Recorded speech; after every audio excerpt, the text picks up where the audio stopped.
Hi, it's Ursula from ursula-smith.com, and today I'm back with the Easy Saw rotating clamp, and I wanted to talk about a piece that comes with the clamp. It's this acrylic adapter, and you basically take the original piece off and screw this piece on, but it comes blank, so you actually have to cut a hole in to it. And so I wanted something that was larger than the adapter that you buy separately, which I think is like 1.5 inch opening, which works for the teeny tiny things that I was trying to saw. I actually clamped those to a different clamp, the Gary's clamp, and then clamped the whole system to this adapter. And so I wanted something that was larger than this hole, but smaller than the original opening, and kind of customize it to different pieces that I'm cutting out. And, you know, kind of longer than the small opening, but I don't have a lot of metal typically around my pieces. And so trying to use the large hole in the original rotating clamp was kind of a struggle. I'm doing this video, but I actually have a follow-on for a different idea, so look for that.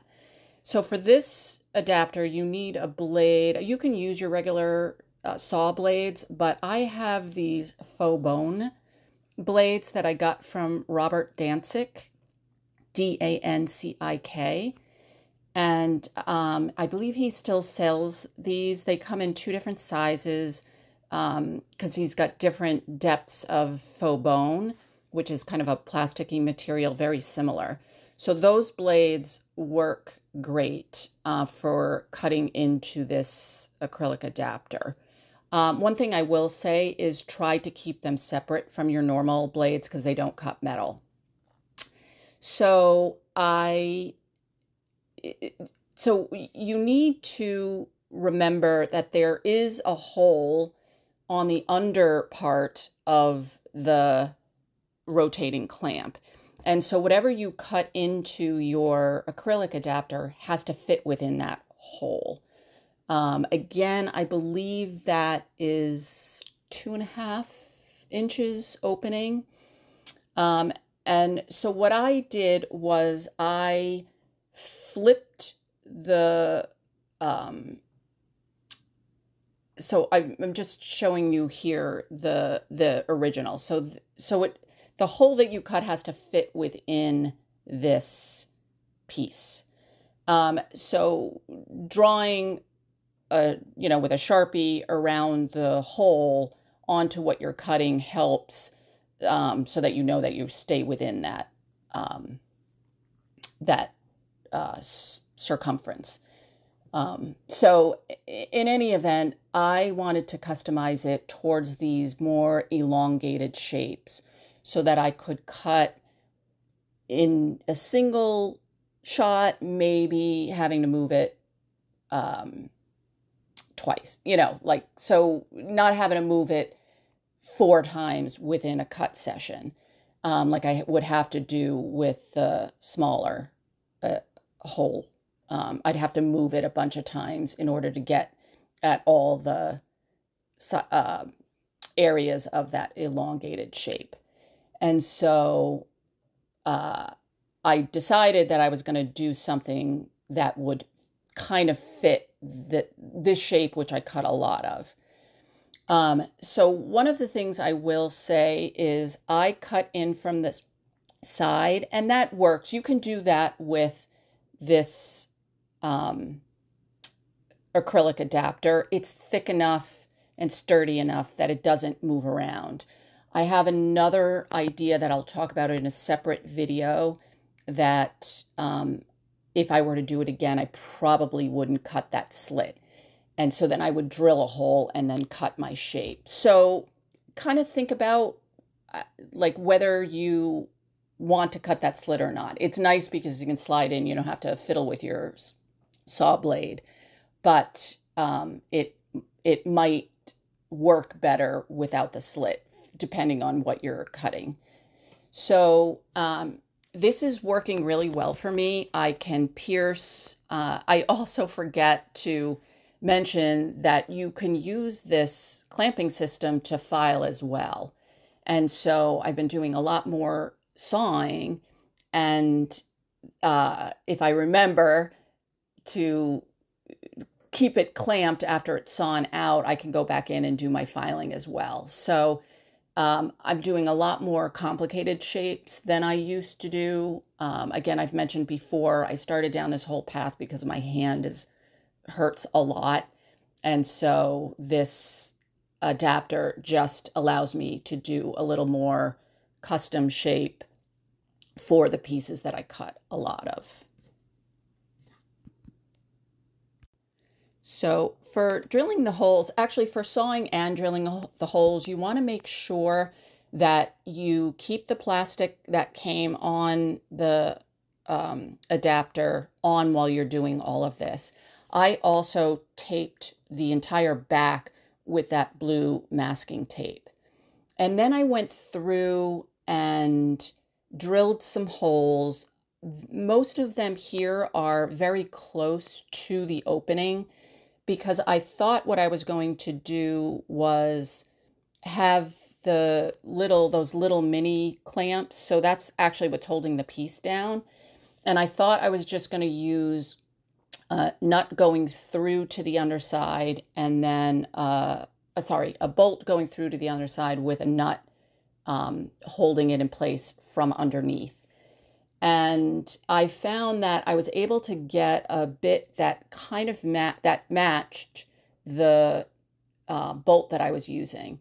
And so I initially drilled the holes in the wrong place. So the other thing I would suggest is try to, if you can, visualize where those mini clamps would be clamped down before you figure out and start drilling holes randomly, which is what I did.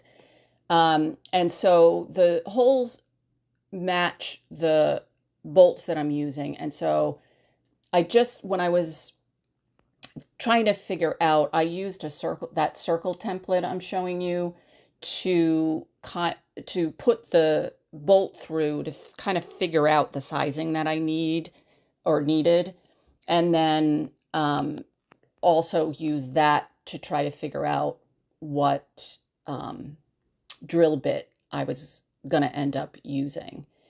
And so that's kind of how I determined at least the size of the holes. And I think I ended up using the 9/16, if I remember correctly. I think it's the one that's missing in this shot, or 9/64, sorry. It was either the 9/64 or that larger bit, the 5/16, but I think it was the 9/64 that I ended up using.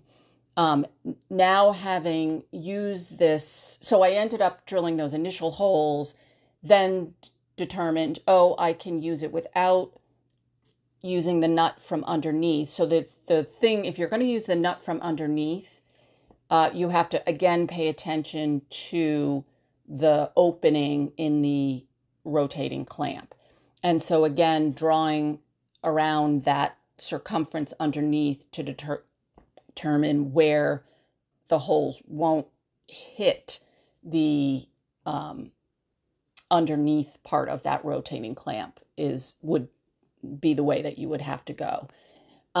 Initially, I just matched, again, the hole to those bolts that I was using, and I was able to just, so here I'm just showing you the bolts that I'm actually using. If you're not going to worry about trying to fit the hole to the bolt, then you can use whatever you want and just use a nut from underneath. Again, you have to pay attention to that opening in the actual rotating clamp base. So initially, this is the way that I set it up. I will tell you now, having used it quite a lot, actually, the holes are starting to get bigger because it's plastic, and screwing the the bolt into the hole is kind of stripping the plastic, and it's getting a little bit bigger, and so it doesn't hold as well. So most of my holes that I'm using are within that 4-inch circumference of the rotating clamp base. And so I can switch back and go to different nuts and bolts.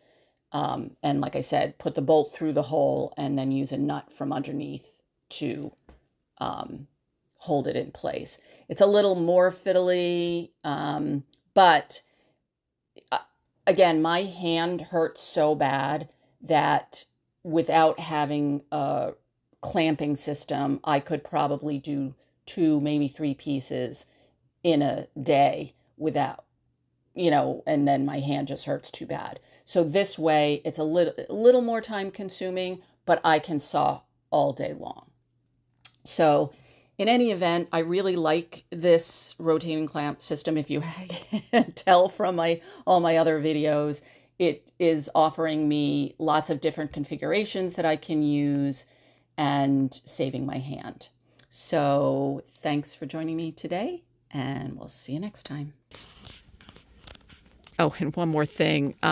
So I thought this was interesting. So I am sawing pewter right here, and one of the things, I left the tape on because I still wasn't done drilling, and it's nice because it catches a lot of the dust. With sterling or silver, I would never do this because I collect that dust. But with pewter and copper, I don't even try. And so I was like, oh, maybe I'll just stick tape under there all the time so that I can collect as much dust as possible, and I don't have to clean up as much later. So anyway, just another thought. Thanks for joining me today. See you next time. Hi, I'm back with another addendum. So I was starting to get rid of this piece. So this is the piece that came out of this hole that I sawed. And then I was like, oh, I wonder if I could clamp it to this and then have just cut a smaller hole for the teeny tiny pieces that's going to fall through, because generally there would be metal around the shape. And then I was thinking I might need another hole here, but I was thinking I could clamp the whole thing down, the metal to this, to the bottom plate with just one set of clamp and a longer bolt. So that's my plan. So if you do end up cutting a hole, don't toss this piece because you might be able to use it. So that is one more tip. And then the other thing I will mention is these blades. If you get these faux bone blades, they do not work on metal. So keep them together. Just grab another piece of tape and tape them together so that you know they're faux bone, and don't try and go cutting. Did I say leather? I meant metal. So that, you won't try and cut metal with them. He does, I think he used to anyway, have metal blades too. But just, to save your sanity, once you're done with your faux bone, take it out, either clip it or tape it to your bundle so that you don't get mixed up. And then the last thing, this is really for beginners because, maybe this is obvious to people, but when I am doing piercing, and I have it set up in the clamp, and again, I have a new Concepts saw blade that has the little adjustable thing at the top so that it's easy to do piercing, and it's big enough to work with the Easy Saw. So this is the 8-inch one. They do make smaller ones, but if you're going to use the Easy Saw, you need the bigger one. And I was kind of struggling with, because normally the way that I was doing it, and again, I didn't do a lot of it because I couldn't hold it down with my hand and I was terrible at it, is I would feed the blade up through the bottom and then into the top of the saw, tighten it and then flip that little lever. But if you're piercing and you've drilled your hole, it's a lot easier to put the blade in at the top, feed it through the hole, and then, you know, adjust it into the bottom and tighten that last. So, and then if you have the new concept, then you can flip the lever. But in any event, if you're just starting out and you've seen other people pierce and they always feed it up through the bottom and into the top, you can do it the other way around, and it's a lot easier, especially if you've got any of these clamping systems. But I feel like it would be easier to do it that way anyway. Anyway, that's just my 2 cents. So thanks again for joining me. See you next time.